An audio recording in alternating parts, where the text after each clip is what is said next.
I have said again and again that Africa has refused to die. And the reason Africa has refused to die is that women of Africa have refused to let it die. And yet women of Africa as mothers are the only gender that risk knowingly that childbirth can kill them. They continue giving birth to generations and generations to come. They know very well when they go to the hospital, because of debt, because of conditionalities, the hospitals may not have adequate facilities for them to give birth to life in a safe manner. And yet they risk their lives knowingly. Poverty also has a woman's face. It is mothers that have to make sure that the children are eating, that the children are going to school, the children have got books and other amenities that the children may need in the home. And yet, these women, under very difficult circumstances, are being left in dire stress. They walk long distances, kilometers to fetch water. They walk long distances to the clinics. They walk long distances to have their grain ground in the grinding mills. What is humanity all about if not solidarity for social justice? And so I shudder to think that Americans do not understand that there are communities in Africa where people continue to share water with frogs and snakes in shallow wells. When a shallow well can be built, protected well can be built with only $5,000. When schools can be built by the communities with books and chalk and so on, and it doesn't have to cost much.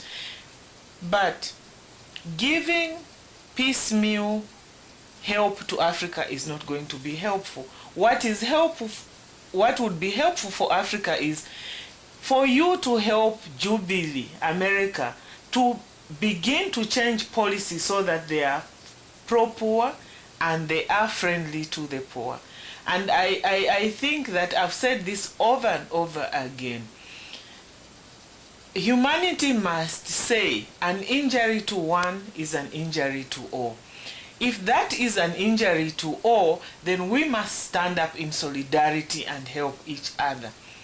If a child in Africa cannot go to school because the parents are poor, then I think that there's something wrong in our world, because there's plenty that we can share.